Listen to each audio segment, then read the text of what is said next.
우리가 함께 읽을 하나님의 말씀은 어제 새벽에 이어서 예루살렘을 공략하기 위하여 쳐들어온 아수르 산헤립 그리고 랍사게 대변인처럼 나서서 성 안에 있는 남유다 이스라엘 백성들을 조롱하며 위협하고 협박하고 있는 살떨리는 현실 가운데 오늘 열왕기하 19장과 이사야서 37장에서는 통로, 말하자면 퇴각과 피해갈 통로, 또 도모할 통로, 나름의 방법들이 다 막혀버린 상황에서, 그러니까 예루살렘 성이 싹 막혀버린 상황에서 히스기야가 이제 어디로 가는지, 그러니까 하나님이 동서남북 좌우 전후 통로를 다 막아놓으시는 이유가 어디 있는지, 밖으로 나갈 수 있고 외부의 도움을 요청할 수 있는 방법이 다 차단됐을 때에 히스기야가 어디로 가는지를 보십시오. 그건 궁지에 몰려가는 것이 아니라 가야 할 곳으로 가기 위하여 물의 흐름을 조종하듯 하나님께서 예루살렘 성 안에다가 가다 놓으신 것이 아니라 길을 내셨다라는 걸로 볼 수 있습니다. 그게 바로 다윗의 길이고, 그 길은 그들이 어느 순간인가 발견한 길이 아니라 이미 나 있는 길로 하나님은 몰고 가셔서 그 길을 행하여 갈 때에 그들이 구원을 경험하게 된다는 놀라운 은혜를 깨닫게 되는 겁니다. 오늘 열왕기하 19장 그렇게 전전긍긍 난리가 났습니다. 어떻게 해야 우리가 구원을 얻을 수 있을까? 저들이 쳐들어와 가지고 뒤에 나옵니다만, 오늘 본문에 나옵니다만 18만 5천입니다. 여러분 생각을 해보시죠. 18만 5천이면 웬만한 도시 인구입니다. 그 도시 인구에 육박하는 어마어마한 아수르 군사가 그 조그마한 성인 예루살렘 성을 둘러싸이고 진을 치고 있습니다. 나갈 수가 없어요. 나가서 발 한 번 디디면 바로 거기서 그냥 죽는 겁니다. 몰살입니다. 그냥 잿더미처럼 내려앉는 것이지요.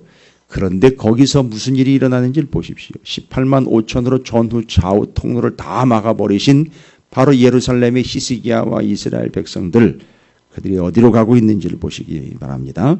그래서 오늘 열왕기하 19장 이에 대하여 동일하게 언급하고 있는 이사야서 37장.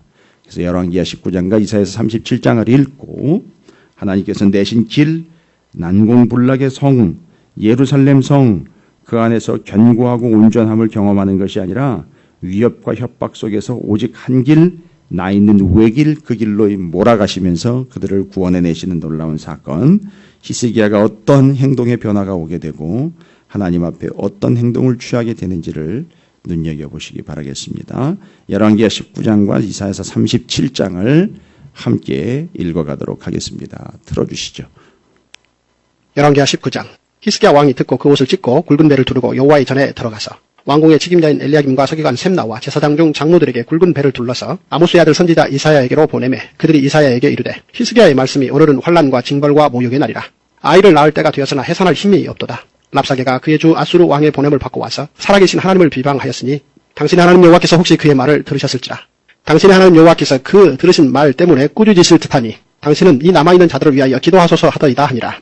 이와 같이 히스기야 왕의 신복이 이사야에게 나아가니 이사야가 그들에게 이르되 너희는 너희 주에게 이렇게 말하라. 여호와의 말씀이 너는 아수르 왕의 신복에게 들은 바 나를 모욕하는 말 때문에 두려워하지 말라. 내가 한 영을 그의 속에 두어 그로 소문을 듣고 그의 본국으로 돌아가게 하고 또 그의 본국에서 그에게 칼에 죽게 하리라 하셨느니라 하더라. 랍사게가 돌아가다가 아수르 왕이 이미 라기스에서 떠났담을 듣고 림나로 가서 아수르 왕을 만났으니 왕이 거기서 림나와 싸우는 중이더라.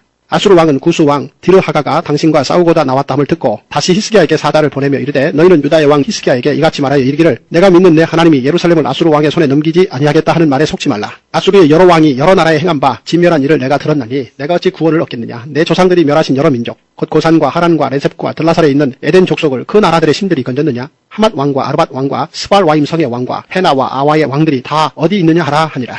히스기야가 사자의 손에서 편지를 받아보고 여호와의 성전에 올라가서 히스기야가 그 편지를 여호와 앞에 펴놓고 그 앞에서 히스기야가 기도하여 이르되 그룹들 위에 계신 이스라엘의 하나님 여호와여, 주는 천하만국의 홀로 하나님이시라. 주께서 천지를 만드셨나이다. 여호와여, 귀를 기울여 들으소서. 여호와여, 눈을 떠서 보시옵소서. 산헤립이 살아계신 하나님을 비방하러 보낸 말을 들으시옵소서. 여호와여, 아수르 여러 왕이 과연 여러 민족과 그들의 땅을 황폐하게 하고 또 그들의 신들을 풀에 던졌사오니 이는 그들이 신이 아니여 사람의 손으로 만든 것 곧 나무와 돌뿐이므로 멸하였나이다. 우리 하나님 여호와여, 원하건대 이제 우리를 그의 손에서 구원하옵소서. 그리하시면 천하만국이 주 여호와가 홀로 하나님이신 줄 알리이다 하니라. 아모스의 아들 이사야가 히스기야에게 보내 이르되 이스라엘의 하나님 여호와의 말씀이 내가 아수르 왕 산헤립 때문에 내게 기도하는 것을 내가 들었노라 하셨나이다. 여호와께서 아수르 왕에게 대하여 이같이 말씀하시기를 처녀딸 시온이 너를 멸시하며 너를 비웃었으며 딸 예루살렘이 너를 향하여 머리를 흔들었느니라. 내가 누구를 꾸짖었으며 비방하였느냐? 누구를 향하여 소리를 높였으며 눈을 높이 떴느냐? 이스라엘의 거룩한 자에게 그리하였도다. 내가 사자들을 통하여 주를 비방하여 이르기를 내가 많은 병거를 거느리고 여러 산 꼭대기에 올라가며 레바논 깊은 곳에 이르러 높은 백향목과 아름다운 잣나무를 베고 내가 그 가장 먼 곳에 들어가며 그의 동산의 무성한 수풀에 이르리라. 내가 땅을 파서 이방의 물을 마셨고 나의 발바닥으로 애굽의 모든 강들을 말렸노라 하였도다. 내가 듣지 못하였느냐? 이 일은 내가 태초부터 행하였고 옛날부터 정한 바라. 이제 내가 이루어 너로 견고한 성들을 멸하여 무너진 돌무더기가 되게 함이니라. 그러므로 거기에 거주하는 백성의 힘이 약하여 두려워하며 놀랐나니 그들은 들의 채소와 푸른 풀과 지붕의 잡초와 자라기 전에 시든 곡초같이 되었느니라. 내 거처와 내 출입과 내가 내게 향한 분노를 내가 다 아노니 내가 내게 향한 분노와 내 교만한 말이 내 귀에 들렸도다. 그러므로 내가 갈고리를 내 코에 꿰고 재갈을 내 입에 물려 너를 오던 길로 끌어 돌이키리라 하셨나이다. 또 내게 보일 징조가 이러하니 너희가 금년에는 스스로 자라난 것을 먹고 내년에는 그것에서 난 것을 먹되 제3년에는 심고 거두며 포도원을 심고 그 열매를 먹으리라. 유다 족속 중에서 피하고 남은 자는 다시 아래로 뿌리를 내리고 위로 열매를 맺을지라. 남은 자는 예루살렘에서부터 나올 것이요 피하는 자는 시온산에서부터 나오리니 여호와의 열심히 이 일을 이루리라 하셨나이다 하니라.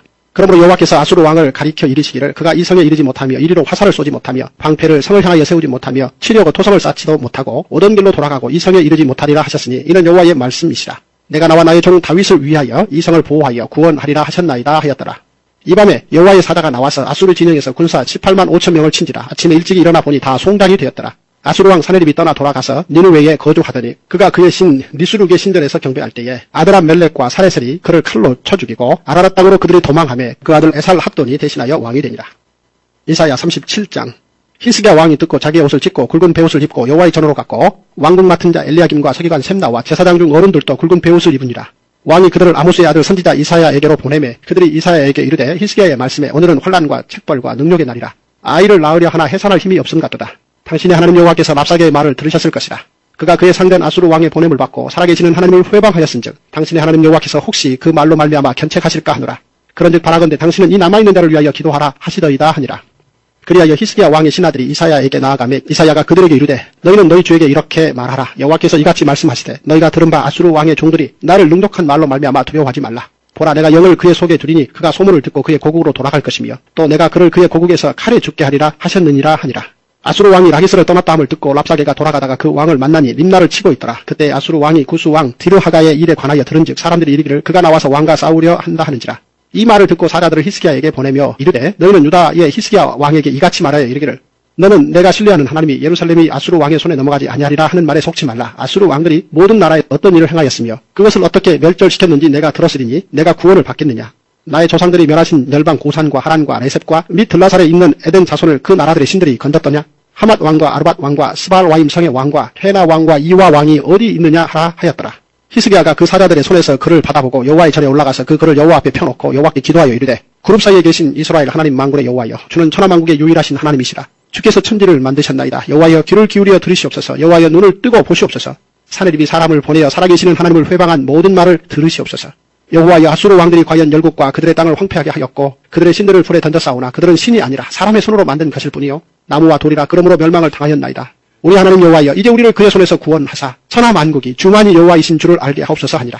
아모스의 아들 이사야가 사람을 보내어 히스기야에게 이르되 이스라엘의 하나님 여호와께서 말씀하시되 내가 아수르의 사네립 왕의 일로 내게 기도하였도다 하시고 여호와께서 그에 대하여 이같이 이르시되 처녀딸 시온이 너를 멸시하며 조소하였고 딸 예루살렘이 너를 향하여 머리를 흔들었느니라. 내가 회방하며 능력한 것은 누구에게냐. 내가 소리를 높이며 눈을 높이 들어 향한 것은 누구에게냐. 곧 이스라엘의 거룩하신 이에게니라. 내가 내 종을 통하여 주를 회방하여 이르기를 내가 나의 허다한 병거를 거느리고 산들의 꼭대기에 올라가며 레바논의 깊은 곳에 이르렀으니 높은 백향목과 아름다운 향나무를 베고 또 그 제일 높은 곳에 들어가 설진 땅의 수풀에 이를 것이며 내가 우물을 파서 물을 마셨으니 내 발바닥으로 애굽의 모든 하수를 말리리라 하였도다. 내가 어찌하여 듣지 못하였느냐. 이 일들은 내가 태초부터 행한 바요 상고부터 정한 바로서 이제 내가 이루어 내가 견고한 성읍들을 헐어 돌무더기가 되게 하였노라. 그러므로 그 주민들이 힘이 약하여 놀라며 수치를 당하여 들의 풀같이 푸른 나물같이 지붕의 풀같이 자라지 못한 곡초같이 되었느니라. 내 거처와 내 출입과 내가 나를 거슬러 분노함을 내가 아노라. 내가 나를 거슬러 분노함과 내 오만함이 내 귀에 들렸으므로 내가 갈고리로 내 코를 꿰며 재갈을 내 입에 물려 너를 오던 길로 돌아가게 하리라 하셨나이다. 왕이여 이것이 왕에게 징조가 되리니 올해는 스스로 난 것을 먹을 것이요 둘째 해에는 또 거기에서 난 것을 먹을 것이요 셋째 해에는 심고 거두며 포도나무를 심고 그 열매를 먹을 것이니이다. 유다 족속 중에 피하여 남은 자는 다시 아래로 뿌리를 받고 위로 열매를 맺으리니 이는 남은 자가 예루살렘에서 나오며 피하는 자가 시온산에서 나올 것입니다. 만군의 여호와의 열심히 이를 이루시리이다. 그러므로 여호와께서 아수르 왕에 대하여 이같이 이르시되 그가 이 성에 이르지 못하며 화살 하나도 이리로 쏘지 못하며 방패를 가지고 성에 가까이 오지도 못하며 흉벽을 쌓고 치지도 못할 것이요 그가 오던 길 곧 그 길로 돌아가고 이 성에 이르지 못하리라. 나 여호와의 말이니라. 대저 내가 나를 위하여 내 종 다윗을 위하여 이 성을 보호하며 구원하리라 하셨나이다 하니라. 여호와의 사자가 나가서 아수르 진중에서 18만 5천인을 쳤으므로 아침에 일찍이 일어나 본즉 시체뿐이라. 이에 아수르의 사네립 왕이 떠나 돌아가서 니느웨에 거주하더니 자기 신 리수룩의 신전에서 경배할 때에 그의 아들 아드라 멜렉과 사레셀이 그를 칼로 죽이고 아라랏 땅으로 도망하였으므로 그의 아들 에살 합돈이 이어 왕이 되니라. 아멘. 할렐루야. 네, 주님의 은혜가 오늘도 여러분 삶 가운데 가득하시기를 주의 이름으로 축원을 드립니다. 결국 그렇게 다 막혀버리니까 길은 딱 하나네요. 하나님 앞에 문제를 들고 나아가는 거였습니다. 그 성전으로 히스기야가 들어갑니다. 열왕기야 19장과 이사야서 37장은 하나는 역사서에서 기록된 내용이고 하나는 선지서인 예언서에 기록된 내용, 동일한 내용을 관점의 차이로 기록을 했습니다만 내용은 같습니다. 다 막혀버렸습니다. 18만 5천이 예루살렘 성을 포위하고 있으니 어디로 가겠습니까? 히스기야가 랍사게를 통해서 아수르의 사네립 왕이 쳐들어와가지고 그들을 쳐다보면서 조롱하고 무시하고 협박하고 겁박하고 있는 이런 상황들을 죄다 기록한 바인 그 편지를 들고 하나님의 성전으로 들어가 펼쳐놓고 하나님 앞에 의뢰하며 아뢰이며 구하며 기도하게 되었습니다. 다 막혀버리니까 길이 하나가 나버렸습니다. 다른 길 싹 막히니까 딱 오직 한 길 남았습니다. 바로 다윗의 길이었습니다. 다윗의 길은 여러 길 중에 선택하는 방법일 수도 있겠으나 하나님이 다른 다 막다른 골목들을 싹 다 막아놓고 한 길로만 허락하신 바일 수도 있어요. 이거는 우리가 뭐라고 정의를 내리거나 우리가 임의대로 결론을 내릴 바가 아니라 하나님이 하시는 일이니까 히스기야를 통해서 보건대 아마 히스기야나 이스라엘 백성이나 오늘날 우리도 동일하게 안 믿는 사람이건 믿는 사람이건 지금도 여전히 착각과 오해 가운데 있는 게 뭐냐면 그 길을 내가 내는 것이고 좋은 장비를 갖다가 뚫으면 없는 길로 낼 수 있을 것이고 좋은 길 포장해가지고 이제 나중에 시간 걸리지만 쌩쌩 달리면 금방 갈 것이다라고 나름대로 그 길에 대한 해석과 착각은 여러 가지가 있을 수 있습니다. 근데 오늘 본문을 보니까 하나님은 히스기야에게 어떻게 길을 내셨는가 보니 다른 길은 다 막으신 거예요. 싹 다 막혔습니다. 어디로 갈 수가 없어요. 그런데 길이 하나가 더 보이더라는 거죠. 성전으로 들어가 문제 펼쳐놓고 하나님 앞에 아뢰고 협의하는 거예요. 바로 요겁니다. 하나님의 경영하심이 드러나는 거예요. 그들이 하나님 앞에 묻지 아니함으로 이방의 랍사게가 와가지고선 하나님을 조롱하며 하나님을 무시하며 하나님을 영화롭게 했던 그들의 사명 가운데 그 이름이 땅에 떨어져 버린 그 비참함과 그 패역함, 그 속에서 이사야 선지자를 통해서 히스기야가 하나님 앞에 문제를 가지고 나아가서 하나님 이거 좀 보시지요 라고 이야기할 때 바로 그게 하나님 앞에 문의하러 나간 거고 협의하러 상의하러 나간 하나님의 경영을 인정하게 된 다윗의 길로 간 거죠. 다윗의 길 이미 말씀드린 바예요. 다윗의 길은 하나님 앞에 묻는 거라고 말씀드렸어요.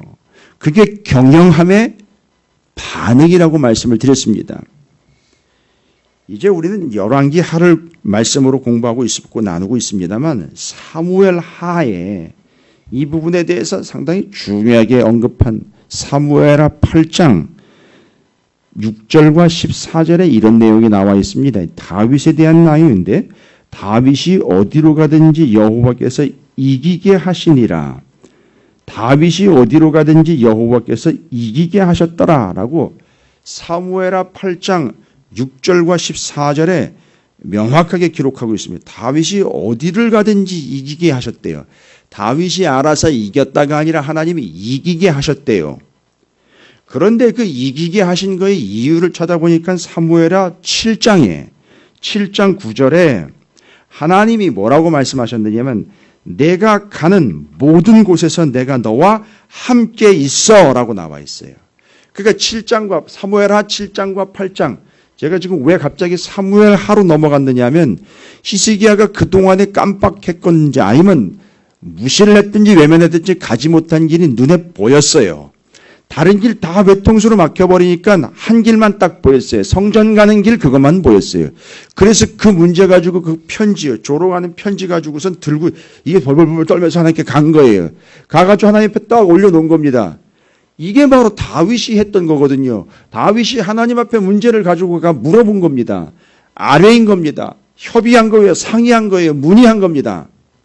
그래서 사무엘하에 나와 있는 다윗이 어찌한 반데 다윗은요. 어디를 가든지 여호와께서 이기게 하셨다는 거예요. 여러분 어디로 가는지가 중요한 게 아니고요.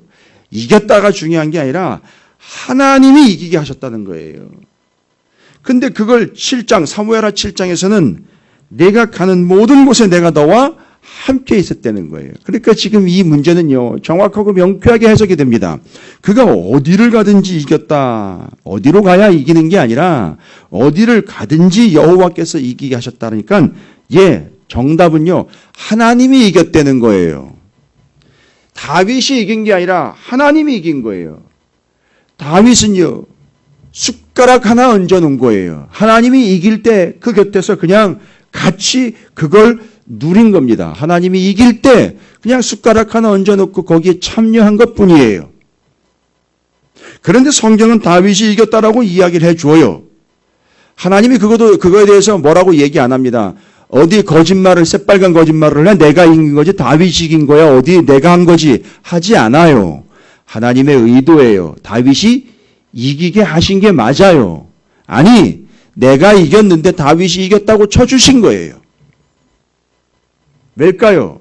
하나님 별로 손해본다고 생각을 안 하세요. 내가 이기게 했는데 왜 내가 이겼다라고 얘기를 안 하고 다윗이 이겼다라고 얘기를 하는 거야? 왜 내 공을 갈아채는 거야? 하시지 않아요. 왜입니까? 다윗이 하나님과 늘 함께 했기 때문이에요. 하나님도 다윗과 늘 함께 했다라고 분명히 얘기합니다. 사무엘하 8장 6절과 14절에 어디로 가든지 이긴 이유는 사무엘하 7장 9절에 내가 가는 모든 곳에서 내가 너와 함께 있었다는 거죠. 왜 하나님은 다윗과 함께하고 하나님을 떠나지 하나님이 다윗을 떠나지 않고 다윗과 하나님도 함께하고 싶었을까요? 다윗이 늘 하나님을 묻고 늘어졌기 때문입니다. 물고 늘어진 게 아니라 묻고 늘어졌기 때문에 그렇습니다. 다윗은 하나님께 늘 물었어요. 여쭸어요. 궁금히 여길 때마다 하나님 앞에 아랬어요. 기도했다는 얘기 맞아요. 간구했다는 얘기 아닙니다. 떼굴떼굴 굴르면서 하나님 앞에 간구하며 눈물로 호소했다는 건 맞아요. 그걸 그냥 하나님 앞에 물었다라고 이야기합니다. 하나님께 물었습니다. 하나님께 묻고 늘어진 거예요. 그래서 하나님이 그를 떠날 수가 없었던 거예요. 자, 그러면 이런 결론이 나옵니다. 다윗의 길 그것은 하나님께 물으러 가는 길이고 하나님께 물었기 때문에 하나님은 그를 떠나지 않고 그와 함께 하신 겁니다. 그와 함께 하신 결과는 다윗이 어디로 가든지 이기게 하셨다라는 얘기예요. 히스기야가 지금 그 길을 간 거예요. 그 길은 지금도 나 있어요. 인정을 하든 안 하든 그 길은 지금도 나 있습니다. 자, 기왕의 사무엘하 본문을 이야기한 것, 그가 하나님 앞에 뭐라고 물어보고 여쭤보았느냐? 뭐 그건 여러 가지가 있습니다만 그 사무엘하 8장 6절과 14절은 제가 이미 다윗이 어디로 가든지 하나님이 그를 이기게 했다라는 본문으로 설명을 드렸어요. 그런데 하나님께서 그와 함께 하셨기 때문에 이겼다 그랬고요. 하나님께서 그와 함께 하신 이유는 다윗이 하나님께 여쭙기 때문이라고 그렇습니다.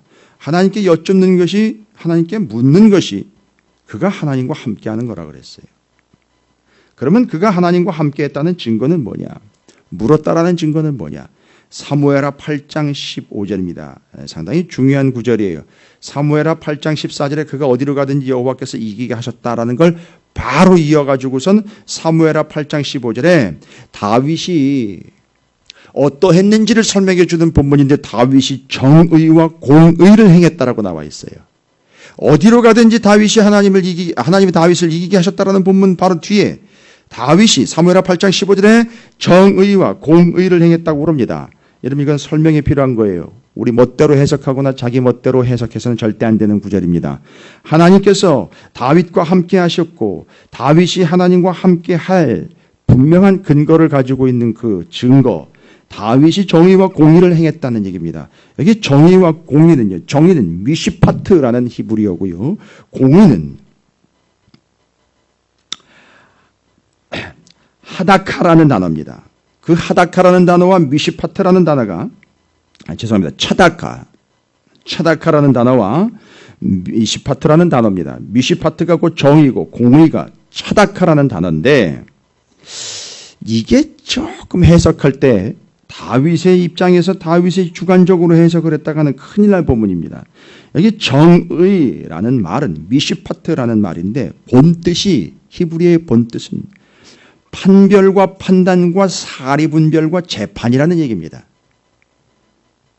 미시파트가 정의로 공의해서 아주 의로운 일을 해가지고선 올바른 일을 행하는 것 이런 개념으로 우리는 받고 있는데 원래 히브리어로는 그 올바른 일을 하게 된 이유가 뭐냐면 제대로 된 사리분별에 의해서 판단과 판결과 재판이 이루어졌기 때문에 올바른 행동을 할 수 있다는 거예요. 그래서 미시파트 정의라는 말은 올바른 판단, 제대로 된 판단자, 재판관 이런 뜻이에요. 사리분별이라는 뜻입니다. 그리고 공의라는 말은 제가 이미 설명드린 것이죠. 차다카라는 말은 공의라는 말로서 올바르다, 제대로 됐다, 받으라는 뜻이에요. 그러면 잘 보십시오.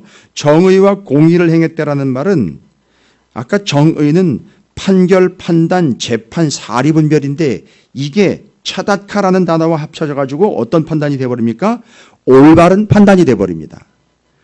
그래서 다윗이 정의와 공의를 행했다라는 말은 다윗이 올바른 판단을 내렸다. 그래서 그가 그 길로 행했다라는 말로 다윗에게 돌리시면 안 되고요. 이 올바른 판단과 올바른 재판, 올바른 판결을, 올바른 사리 분별을 하는 분은 하나님이시고요. 하나님이 그 올바른 판단을 내려주셨기 때문에 다윗이 그걸 따랐다라고 그걸 정의와 공의를 행한 걸로 얘기를 해주는 거예요. 자, 이겁니다. 올바른 판단은 하나님이 하셔요. 그 올바른 판단을 받은 다윗은 그 올바른 판단을 따라갑니다. 그러면 올바른 판단을 내려주실 이유는 뭐냐면 하나님 이게 올바른 겁니까? 그런 겁니까? 라고 다윗이 가서 물어봤기 때문에 미시파트와 차다크라는 올바른 판단을 하나님이 내려주신 올바른 재판관, 올바른 판단자가 돼주신 거예요. 그러면 그걸 들으면 다윗은 그 올바른 판단을 따라서 그 길로 행한 거예요. 그러니까 순서를 잘 보십시오. 정의와 공의를 행했다는 얘기는 올바른 판단을 내리시는 하나님께 가서 뭐가 올바른 겁니까? 라고 물어보면 하나님이 올바른 판단을 내려주셔요. 그러면 그 올바른 판단을 따라갑니다. 따라가면 그게 어디로 가든지 이기게 하셨다는 거예요. 그래서 올바른 판단을 물으러 갑니다. 다윗이요. 그게 바로 하나님과 함께함이라는 걸로 설명을 하는 거예요. 여러분 이건 복잡한 게 아니에요. 히스기야가 별것 아닌 것처럼 벌벌 떨면서 랍사게가요. 아수르의 왕 사네립이 조롱하면서 이스라엘에게 문서를 보냈거든요. 거기에는 이스라엘을 조롱하면서 하나님을 조롱하는 아주 패양무도한 내용들이 적혀 있습니다. 이거 가지고 아무리 곰씹어야 답이 안 나와요. 남이 나한테 욕한 것 가지고 아무리 곰씹어보세요. 기분만 나쁘지 뭔 답이 안 나온다고요. 문제를 가지고 묵상을 해보십시오. 뭔 답이 나오나. 문제가 심각합니다. 두긴 보기만 하도 벌벌벌 떨려요. 정말 눈동자가 튀어나올 정도예요. 어떻게 이런 말을 하고 어떻게 이렇게 우리가 무시를 당하며 관시를 당하나. 아주 죽을 맛이에요. 근데 그걸 가지고 하나님께로 나아갑니다. 하나님 이것 좀 보시지요. 이게 상황이 이렇게 심각합니다. 하나님 앞에 여쭈러 나간 거죠. 그 하나님은 어떻게 하십니까? 답을 주시잖아요. 물어봤으니 하나님 답을 주시죠. 다윗이 물어보러 나갈 때 답을 주시잖아요. 올라가라. 아니 멈춰 있어. 지금은 네가 갈 때가 아니야. 그냥 서 있어. 답이 다 나오잖아요. 그것이 뭐냐? 함께 하신다는 증거예요. 그럼 지금까지는요? 함께 안 하는 거예요. 아니 정확하게 얘기하면 하나님과 함께 하려고 하지 않았다는 거예요. 그런데 하나님 앞에 나아가 하나님과 함께 함으로 하나님이요 다윗을요 어디로 가든지 이기게 하신 것. 다윗이 정의와 공의를 행한 하나님의 판단을 받아 하나님이 무엇 어떻게 하라고 말씀하실 때 그대로 여쭙고 묻고 따진 것들에 대해서 하나님이 올바른 판단을 내려주신 걸 순종함으로 어디를 가든 그가 이기게 되었던 사실이 이사야 선지자를 통해서 히스기야에게 이루어진 거예요. 근데 기가 막힌 거는요. 다윗의 이 어디로 가든지 이기게 하신 것과 히스기야는요. 내용이 다른 건 아닌데 이 기가 막힌 게 히스기야가 뭐 어디를 가겠어요. 지금 예루살렘에 있는데요. 다윗은 물어보니 하나님이 여쭤보니까 하나님께서 그와 함께 하셨기 때문에 어디로 가든지 이기게 하셨어요. 근데 히스기야가 하나님 앞에 문제를 가지고 나아가 여쭙고 정의와 공의를 행하게 되니 하나님이 함께 하신 게 사실이거든요. 근데 히스기야는 어디를 갈 수도 없어요. 예루살렘에 있으니까요. 어떻게 된 겁니까? 이 사실은요. 어디로 가든 이기게 한 것이 아니라 그 문제를 완전히 이기게 하신 거죠. 뭐예요? 18만 5천 아수르의 군대를 완벽하게 그 자리에서 싹 정리하신 거잖아요. 히스기야는요. 어디를 갈 필요도 없이 그냥 그 자리에서 해결을 받은 거예요. 18만 5천이요. 오늘 본문에 나와 있잖아요. 18만 5천. 그들이 아침에 일찍 일어나 보니까 시체뿐이었다. 누가 한 겁니까? 히스기야가 손 하나 까딱하지 않았습니다. 예루살렘 성 안에 있는 누군가 나가가지고선요. 혼자 일당백으로 치고 돌아다닌 게 아니에요. 하나님이 하신 겁니다. 이걸 성경에서는 뭐라고 얘기하는지 아십니까? 여호와의 열심히 이 일을 이루리라 라고 나와 있어요. 여호와의 열심이요. 우리가 감히 하나님의 열심에 뭐라고 대항을 하겠습니까? 그런데 하나님 왜 그래 열심을 내셨습니까? 하나님 앞에 죽으라 하고 물어봤거든요. 묻고 늘어졌거든요. 다윗이 계속 물어봤고 히스기야가 벌벌 떨면서 하나님 앞에 나아가 물었거든요. 그랬더니만 하나님 뭐라 그래요? 내가 다 들었다고 얘기를 하셔요. 그리고 하나님의 열심이 18만 5천을 어디로 갈 것도 없고 네가 그냥 거기 있어. 내가 어디로든지 가서 18만 5천을 싹 해결을 할게. 18만 5천이 자리를 틀고 있으려면은요. 예루살렘 주변에만 있질 못해요. 예루살렘 주변에 이스라엘 전역에 퍼져 있어야 되는 겁니다. 하나님이 두루 다니시면서 18만 5천을 하루아침에 그냥 싹 정리를 해버리시는 거예요. 나가보니까 다 죽어 있는 거예요. 뭐만 남아있는 시체만 남아있는 거예요. 이놈의 시체는 그럼 다 어떻게 처리를 합니까? 그런 생각도 들더라고요. 아니 그 어마어마한 시체를 어떻게 다 치워요? 아니 그건 뭐 이제 나중 얘기고요. 성경에서 그거 얘기하려고 한 건 아니니까 그런 생각도 들더라고요. 그렇게 18만 5천이 싹 다 죽어버리면요. 하나님의 열심히 이 일을 행하신 거예요. 여러분 하나님의 열심 거기에 상응하는 우리의 어떠함은 아니고요. 하나님 왜 그렇게 열심을 내시는가 봤더니만 열심히 묻더라는 거죠. 하나님의 백성이 열심히 쫓아다니며 묻더라는 거예요. 하나님한테. 그러니까 하나님이 그걸 외면하지 않고 그 대답을 계속 하시더라는 거예요. 그래서 하나님의 열심히 이 일을 이루신 거예요. 아수르 18만 5천 다 패배하고요. 사내립이 본국에 돌아가 신하들의 반역에 의해서 죽고 아수르가 이때부터 쇠퇴의 길을 걷습니다. 그것도요. 하나님이 하신 일이에요. 절대 히스기야가 한 게 아니에요. 히스기야는 뭐 했습니까? 문제 가지고 하나님 앞에 다윗처럼 물으러 나간 거예요. 그게 다윗의 길이라 그랬고 하나님은 그 길 딱 하나 내셨어요. 다 막아버리고 그 길 하나 냈어요. 다 막히니까 그 길 하나 보이더라는 거예요. 여러분 정말 궁극적으로 비참하고 처참한 상황에서는요. 교회 가는 길밖에는 안 보여요. 경험하시기 바랍니다. 나중에.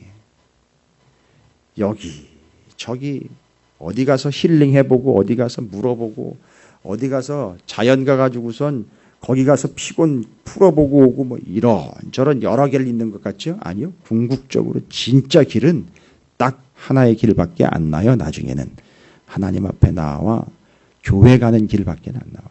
가서 그냥 물어보고 문제 내려놓고 하나님 앞에 죽겠습니다. 이러는 길 하나밖에는 안 보여요. 그게 다른 길이 무너졌기 때문이 아니라 하나님이 다른 길 다 차단하고 그 길 딱 한 길 내놓습니다. 그러면 그 길가 물어보면 하나님의 열심히 그걸 듣고 하나님이 행하신다는 거죠. 이게 히스기야가 간 다윗의 길이고 다윗이 그 후손들에게 이야기한 남유다의 길이 되었어야 되는데 하지 않았다는 거예요. 오늘날 기독교 대한감리교회가 가야 할 길이고 찾으시는 교회가 가야 할 길이고 교회 안에 그렇게 힘들고 어렵고 죽겠다라고 말하는 사람들이 가지 않고 있는 그 길이고요. 결국 안 가면 자기가 어떻게 해보다가 망할 수밖에 없는 그 길인 거예요. 하나님은 이제 그 길을 내셨어요. 내실 거고요. 눈치 있거나 생각이 있는 게 아니라 믿음 있는 사람들 그 길로 갈 거예요. 그리고 18만 5천 하루아침에 시체만 발견하게 되었던 남유다의 예루살렘에 있었던 그 하나님의 백성들이 그날 아침에 그 널브러진 시체를 보면서 무슨 생각을 했을지 한번 고민해 보시기 바랍니다. 다른 방법은 없었어요. 하나님 앞에 물으러 가는 그 길, 다윗의 길밖에는 없었습니다. 정리합니다. 공식처럼 되어 있는 이 놀라운 사실. 다윗이 정의와 공의를 행하여 하나님이 올바른 판단을 내렸습니다. 그래서 그 물으러가 나간 바로 그것이 정의와 공의를 행한 바요. 하나님이 함께 하시는 이유였고 하나님이 함께 하시기에 다윗이 어디로 가든지 이기게 하셨더라. 사무엘하 7, 8장을 통해서 말씀드렸고요. 오늘 이사야서와 열왕기하 말씀을 통해서 히스기야가 그 길을 기가 막히게 가버렸고 하루아침에 18만 5천 싹 정리하고 아수르의 사내립까지 정리가 되고 아수르 자체까지도 정리 들어가게 되는 이 놀라운 사실 잊지 마시고 여러분 우리에겐 그냥 한 길, 그 길, 외길 주님께 여쭙고 물으러 나아가는 그 길, 생명의 길, 예수의 길밖에 없음을 잊지 마시고 그냥 한 길로 쭉 가십시오. 왜 이 길 가야 되냐고 묻지 마시고 그냥 그 길 한 길로 그냥 쭉 죽겠으면 죽겠다고 물으러 가고 아프면 아프다고 물으러 가고 슬프면 슬프다고 물으러 여쭈러 나아가는 여러분 히스기야와 같고 다윗과 같은 인생 되시기를 주님의 이름으로 축원을 드립니다.